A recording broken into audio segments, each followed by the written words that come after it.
En este video vamos a hablar sobre la iluminación interior.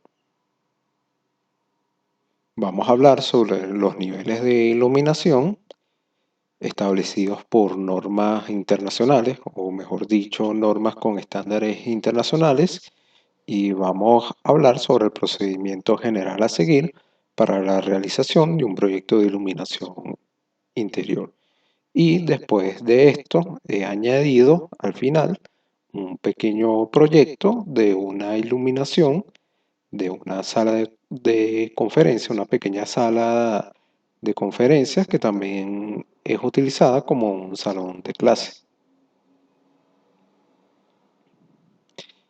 Entonces, comenzando, aquí vemos cómo las normas presentan los niveles de iluminación general.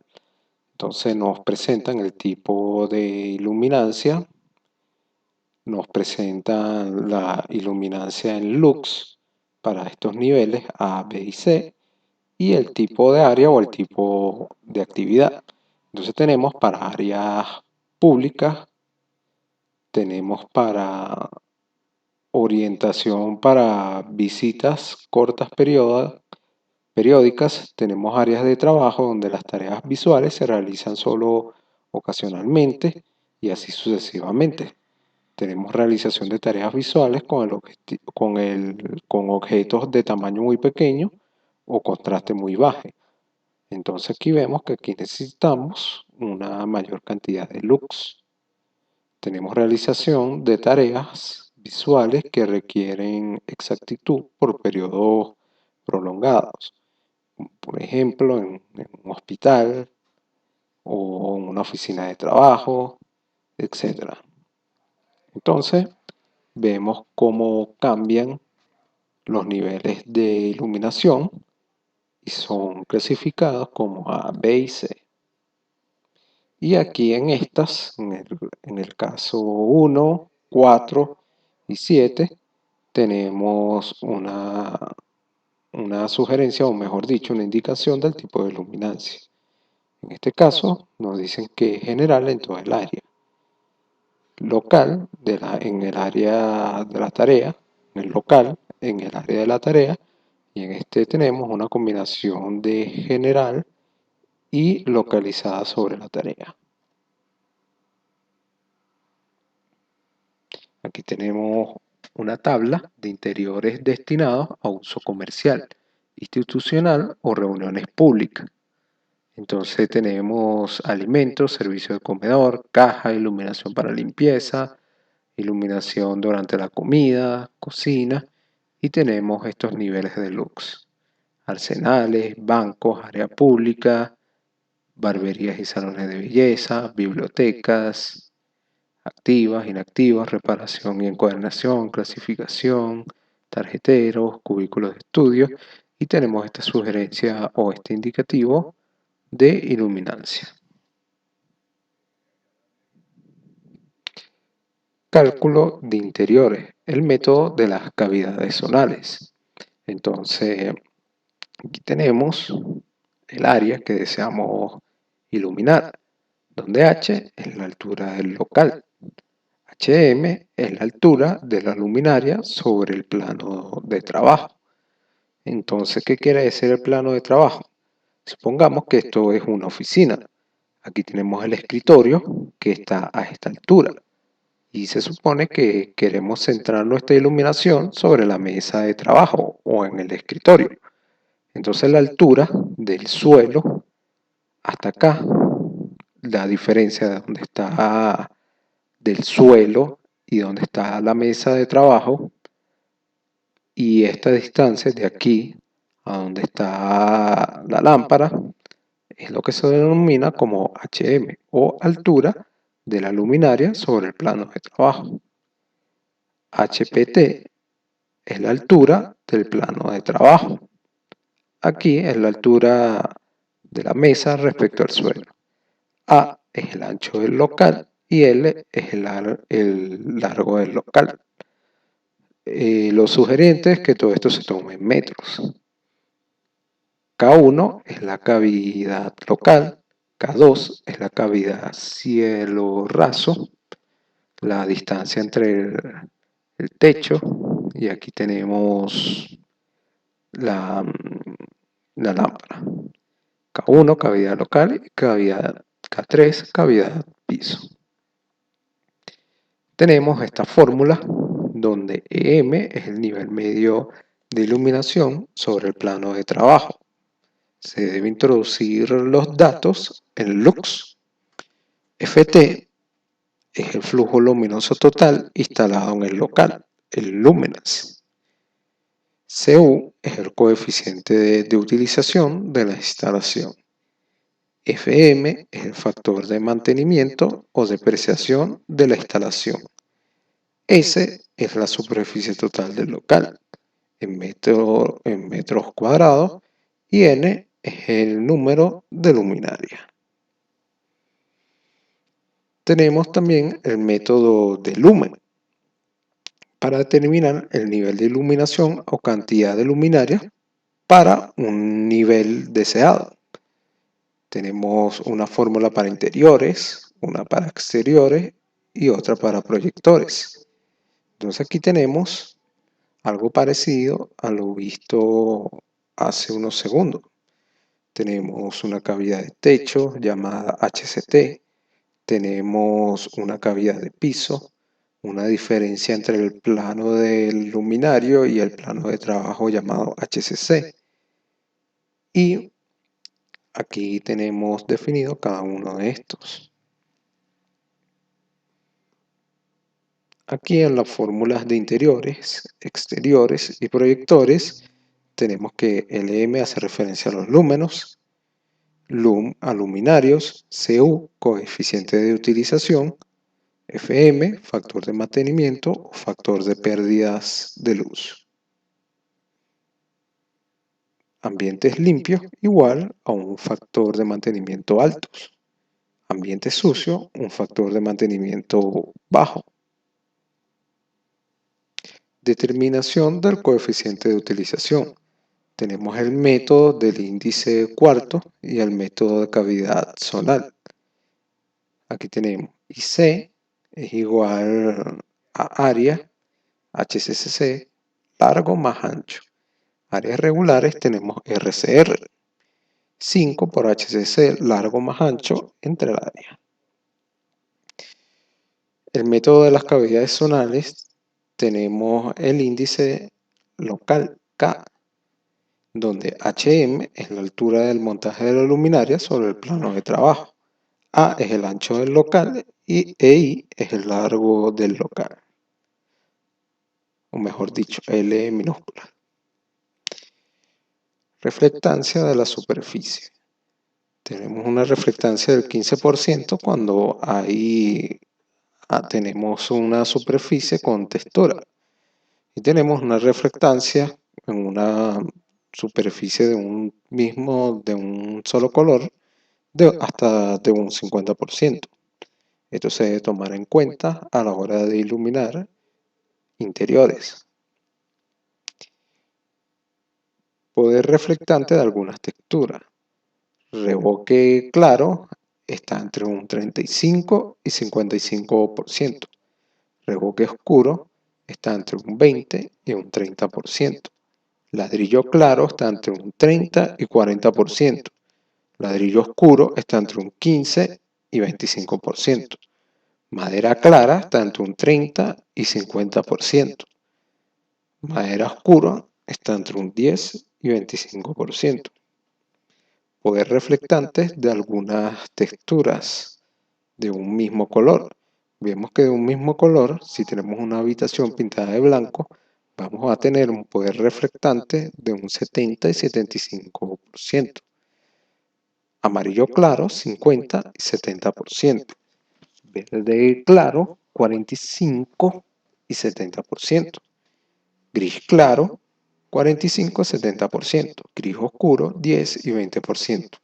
Negro, 4 y 6%. Debido a estos porcentajes, muchos interiores, como por ejemplo una escuela, un salón o en un hospital, una clínica, donde se requiere una refractancia alta, están pintadas de color blanco.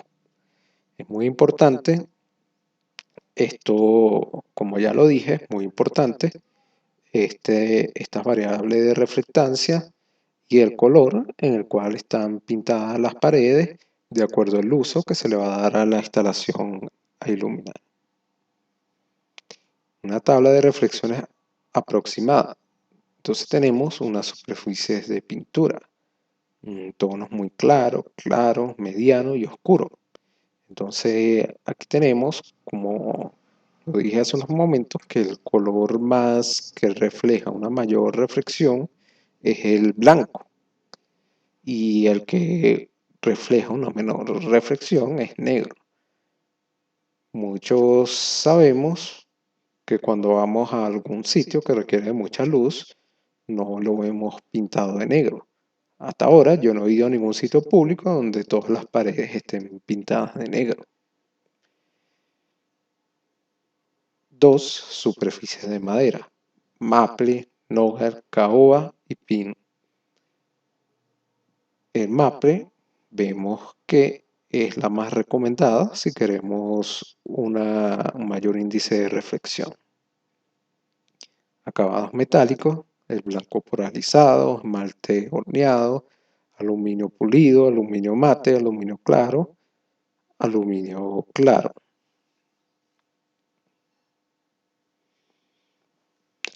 La tabla de coeficiente de utilización. Ahora sí, ya disponemos de todos los elementos como para entrar a la tabla de coeficiente de utilización y realizar un par de cálculos comparativos. En las próximas dos diapositivas, las animaciones ayudarán en la secuencia a seguir. No obstante, las instrucciones generales son: 1. Calcular el índice del local. 2. Elegir las refractancias del techo y paredes de las varias combinaciones posibles que ofrece la tabla.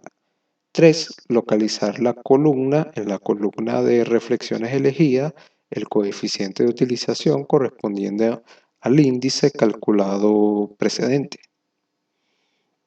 Entonces, aquí tenemos los coeficientes de utilización. Primero, calculamos a través de esta fórmula, como lo dije en la lámina anterior, los índices K1. En este caso tenemos un índice de 1.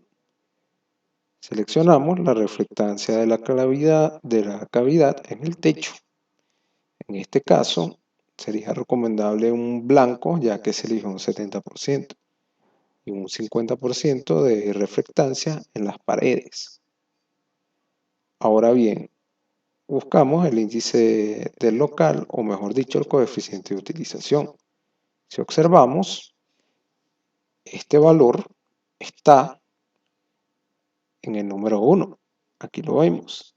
Y aquí simplemente elegimos un valor que esté entre estos dos, que en este caso es el 60.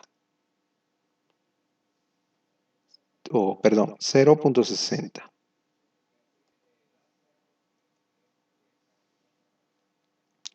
Aquí con este nuevo índice, si tenemos un ancho de 3 metros, largo de 3 metros y altura de 2.60 metros, como lo vemos aquí, tendríamos un índice de 6.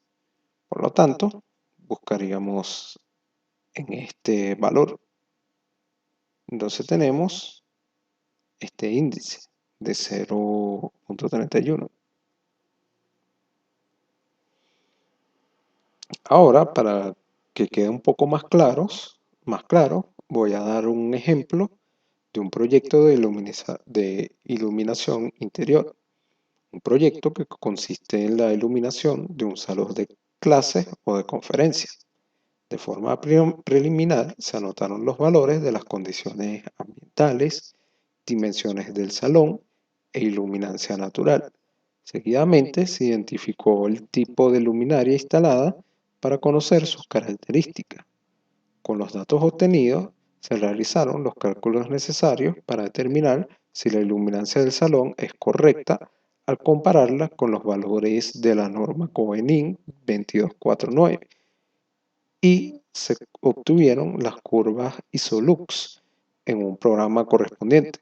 las cuales muestran gráficamente cómo se distribuyen los valores de la iluminancia en el salón. Entonces, tenemos las condiciones físicas en las cuales se hizo el estudio. Fue a la hora de 11:51 de la mañana, a una temperatura de 23 grados y una iluminancia de 490 lúmenes. Esta luminancia se midió con un instrumento de medición llamado luxómetro. Las dimensiones tenemos las siguientes. Tenemos un largo de 7.46 metros, un ancho de 5 metros y una altura de 2.97 metros. Tanto las paredes como el techo del salón son color blanco. Las figuras indican las dimensiones que se realizaron, las mediciones que se realizaron, y en la figura 2, imágenes del salón estudiado. Aquí vemos en la figura 2 fotos del salón. Aquí lo vemos, donde HM es la altura del montaje, HPT es la altura del plano del trabajo, la que sería de aquí de la mesa hasta este techo. El número de luminarias, 6, y el número de lámparas son igual a 18. Entonces, utilizamos esta lámpara clase B, una lámpara fluorescente color Cool Daylight, potencia de la lámpara de 32 vatios, potencia de la luminaria igual a 105.6 vatios. Y el flujo luminoso sería igual de 2100 lúmenes. Esto lo vemos en la caja de la lámpara. Entonces, en este diagrama se indican las medidas en centímetros del salón. Tenemos la pizarra, tenemos la cantidad de mesa, tenemos el ancho, el largo y las ventanas. Y aquí se consigue la luminancia del salón. Área de actividad para A, B y C. Tenemos tipo L, según el salón de clase, que es para uso general. Entonces tenemos la iluminación medida con el luxómetro. Entonces para las áreas A, B, C encontramos 500, 750 y 1000.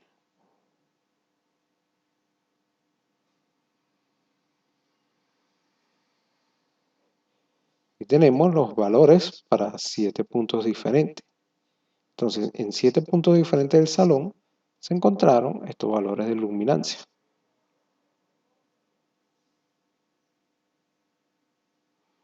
Luego, la luminancia mínima es de 580 lux y la máxima de 780 lux. La media es igual de 826.9 lux. En la tabla 1 se indican los valores de luminancia según la actividad que se desarrolla en el lugar. En este caso se indican los valores para un salón de clase. Cualquier valor por debajo de A puede implicar un desempeño visual deficiente. Por otro lado, valores mayores a C sería un derroche de energía. El promedio obtenido se debe sumar un 20% de tolerancia. Como este valor se encuentra entre B igual a 750 y C igual a 1000, la iluminancia del salón es adecuada para realizar actividades académicas esperadas. Es probable que el valor de E media tenga un margen de error, pues no fue posible eliminar en su totalidad la contribución de la luz natural.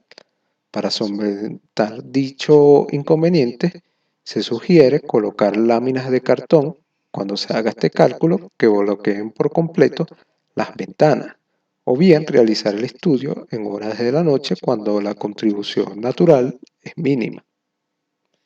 Luego, los resultados del estudio energético dieron lo siguiente. La potencia instalada por unidad de superficie, indicada como W1, es igual de 8.49 vatios por metro cuadrado. El flujo instalado por unidad de superficie es igual de 168,90 lúmenes por metro cuadrado. Y el coeficiente de utilización de las luminarias fue la E media entre P1, lo cual dio 826.9 entre 168.90, que eso es igual a 4.9. Uniformidades del local. Media igual 1 es igual al mínimo entre media, que es igual a 0.7. Extrema, que es igual a U1 mínima entre máxima, lo cual da igual a 0.74. Como se puede observar en la figura 6, los puntos más cercanos a la ventana poseen mayor iluminación. Sin embargo, los valores obtenidos poseen un margen de error, ya que, como se mencionó previamente, no fue posible cancelar del todo la contribución de la luz natural, como se muestra en la figura 2. Además, el luxómetro utilizado es analógico y para su correcta lectura se debe hacer viendo desde arriba, pero al hacerlo, esto varía la medición, ya que el cuerpo humano contribuye un poco de sombra, es decir, existe un error de paralelismo. Es recomendable que se utilice un equipo digital o con el sensor separado del lector. Aquí tenemos la malla de medición a la altura del montaje.